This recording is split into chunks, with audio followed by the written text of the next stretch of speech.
Hello, today we're going to try some interesting VCDS codes for all Audi models, and especially the C7 and D4 platform. These are the Audi A6, A7, S6 and A7 respectively, and the A8 and S8. In this case, we're going to try those codes on the S8.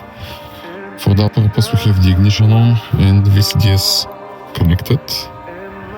So the first thing that we're going to try to modify is the annoying rewipe function, where after washing the windshield, we have this annoying rewipe after a few seconds, which very often just get the windshield messy and dirty again. So in order to disable it, we go to select module, we go to Central Electric 09,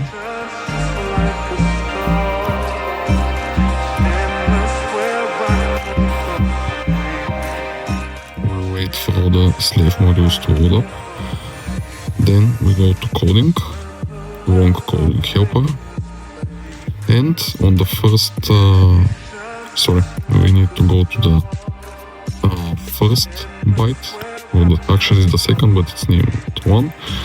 So to byte 1, and we need to click bit 3, teardrop wiping for front wiper inactive. Select it, click exit, we click do it, calling accepted.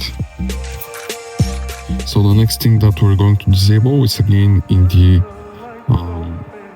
09 center electric module, and this is the warning where when we leave the lights on, for example the side lights, and the door is open, now because it's timeout you will not be able to hear it, but you'll see a label lights are on and constant beeping on the instrument cluster. So in order to disable this, we again open the 09 center electric, we go to coding, one coding helper, and here we go to byte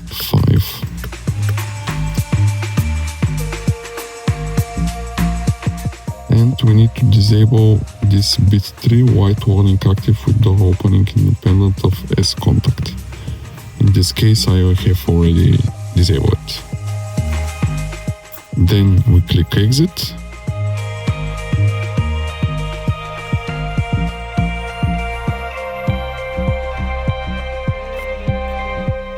And after that we select do it.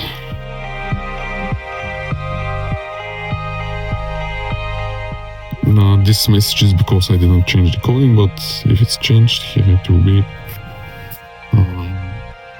just the new coding will be accepted by the control module. So the next thing that we're going to disable is the seatbelt warning chime. Be careful when disabling this. I will personally not disable it, but I will show how. We go to instruments, 17 ID17 module instruments.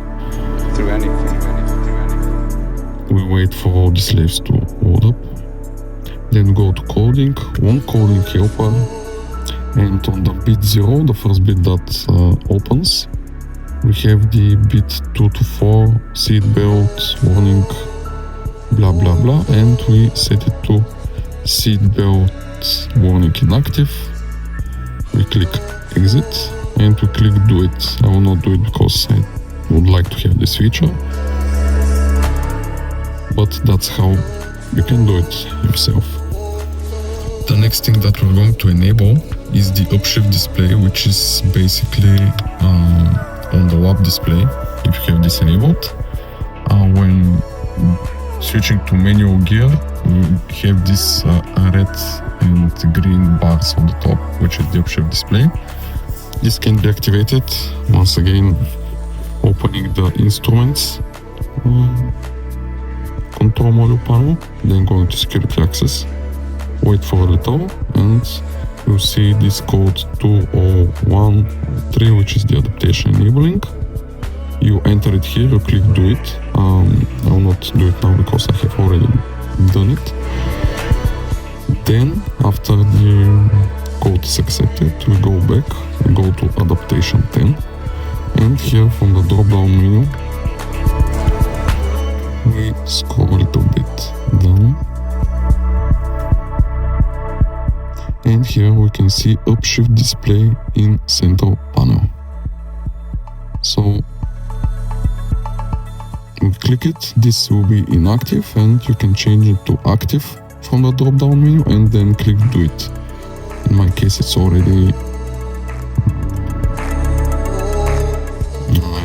enabled. Next thing that we're going to enable are the dynamic stop lights on the rear. When you do an emergency brake, the rear lights, the tail lights will start flashing rapidly just to warn the driver behind you. So this can be done by going into the module 46, central convenience, then going to coding, one coding helper, we go to byte 8, and to enable those two first bit 0 and bit 1, emergency braking, flashing via turn and brake lights enabled. Then we click exit. Of course I will not do it because it's already enabled on my vehicle. And then you click do it and the coding will be saved. The next thing that we're going to change again in the central convenience module is the automatic walking when the vehicle is in movement. So we go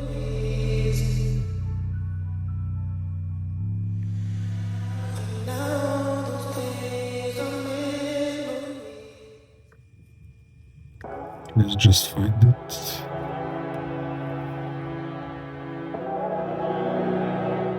Yes, it's on byte 5, bits 4 and 5, auto walk and auto unlock active. So this will enable this feature and you will be able to configure it in the MMI system.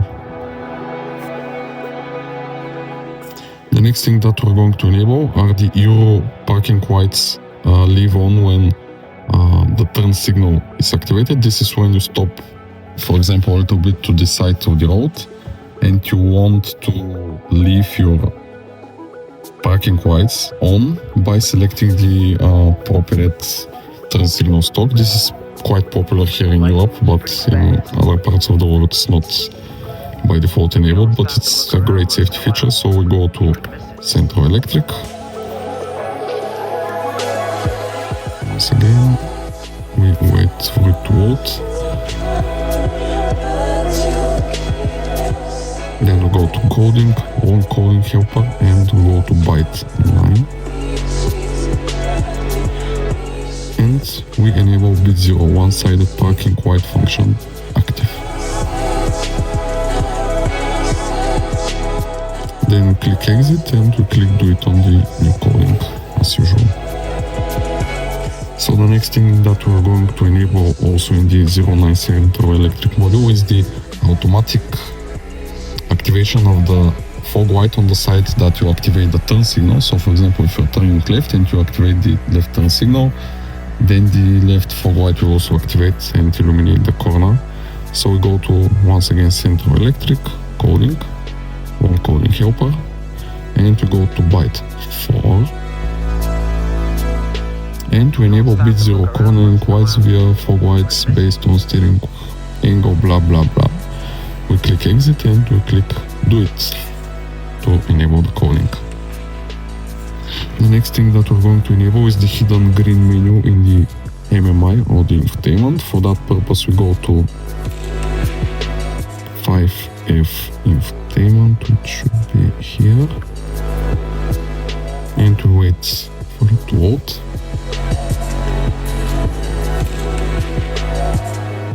It will pop up if you have it closed.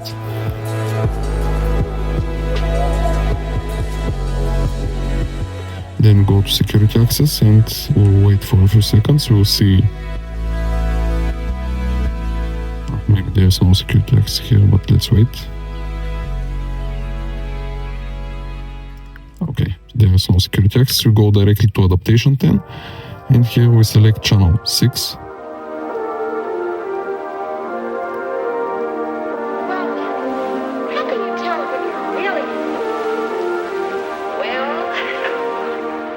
And if you don't have the green menu enabled, here the stored value will be 0, and you need to change it to 1. In my case, it's already enabled. You can see the pop-up from VCDS, and we click test and save, and then go back, and the green menu will be available.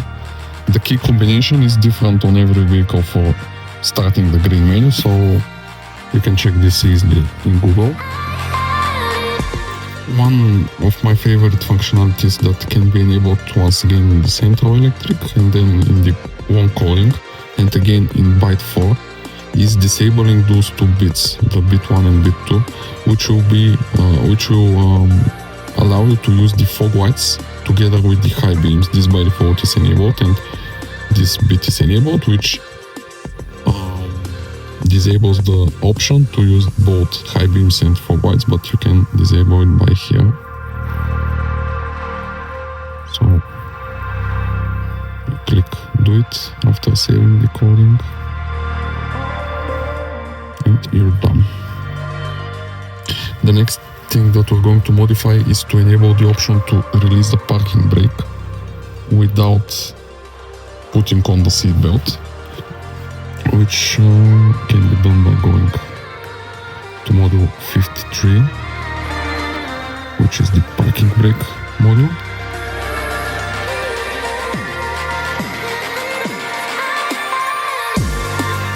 Then we go to security access. We wait for the VCDS to present us with the security access code, which is, and we enter it, 78712. Then we click do it, security coding accepted. Then we go to adaptation and we select, let's find it,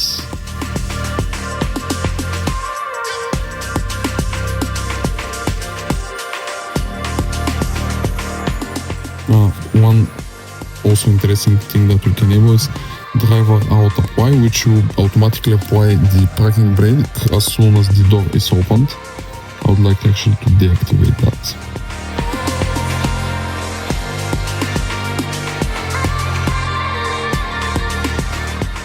So we enter the new value for the adaptation channel that we want, and we click do it. And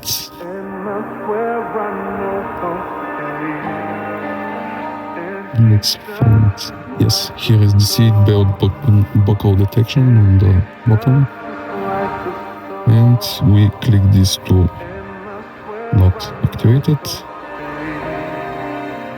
and we click do it, yes, and the new value is stored. And one other thing that we should be able to deactivate is to apply the need to apply the parking brake in order to disable the handbrake. But I will not recommend you doing this, because everyone, for example, sitting on the passenger seat, can disable the parking brake. For example, kids, let's say. So this is totally unsafe, and I don't recommend you doing it, but you can find it here as well. So the next thing that we're going to enable is the automatic reverse mirror tilt when you select reverse. So we go to module 52, door electric passenger. We go to coding, one coding helper, and we should see it on byte 4. And you can see it here, reverse gear mirror dipping active. And we also need to enable foldable mirrors installed. I'm not sure why is that, but bit 2 is requiring bit 4 to be also enabled. So you need to enable them both. Then you close the window and you click do it. If you made any changes, again, this is enabled currently in my vehicle, so I have nothing to change. So the next thing that we're going to enable and actually disable is something very annoying as well, the headlight washers, which just get the headlights very messy. In order to do that, we go to 09 Central Electric again. This time we need to change adaptations, so once all the modules came online, all the sub-modules, we go to security access, and then we wait for the code to pop up, which is 20113. We enter it and we click do it. Did I mistake it? Yes, it's 209. Click do it. Security access accepted. Then we go to adaptation and go to headlight washer activation time. No. Activation headlight washer activation delay. Let's see which one. Yes, is this one, is the headlight washer activation delay, and the value that you see here is basically how, oh no, sorry, that's not the one, is how the delay for the activation itself.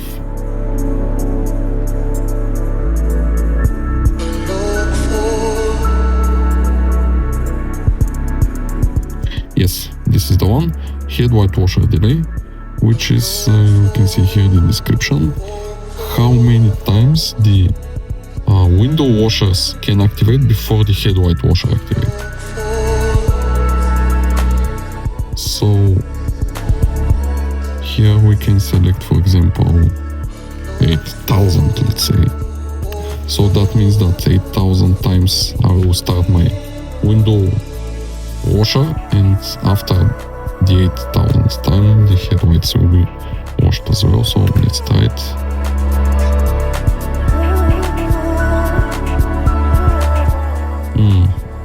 Is the 255 the highest number? Let's check it.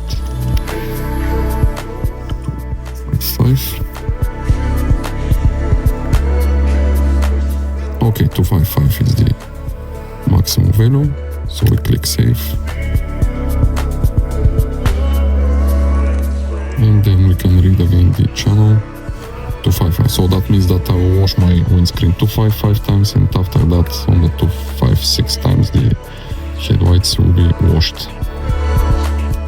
The next thing that we're going to change in the adaptations of 09 is the coming home and leaving home functionality times, which basically are the time in seconds for which the headlights will activate when you unlock your vehicle in the dark, and respectively will deactivate when you lock your vehicle in the dark. So once again we go to security access and enter the code here there on the 09 module, and then go to adaptation 10 and we select coming home time, and currently is 30 seconds. So for 30 seconds the vehicle will light up. For example, let's change it to, I don't know, let's change it to 45. Then we click test and save, and then we are leaving home activation, deactivation. Yes, on my vehicle it's the same timer for both, but on your vehicles you can have the separate timer for the leaving home functionality. One other feature that we can edit from here is the amount of light, ambient light, required for coming and leaving home functionalities. So this can be done by once again going to 09 Central Electric, then security access for the adaptation, clicking on the security access button and entering the code, and then opening 10 adaptation, and then we select leaving white threshold and leaving incoming home light threshold. Standard is 3, but we can do it on between 0 and 7. For example, if we set it to 2, the coming and leaving home functionalities will be enabled earlier, let's say on more light, when more light is available. So for example, I will change my to, let's say 2, and then I will click test and then save. If you set it to a higher number, for example 5, 6, then they will activate only in the dark. So those were the most interesting VCDS modes that I have found so far. Hope you like them, and like, share, subscribe. Please write any comments if you have any issues or you face any problems with those settings. I will be glad to help you.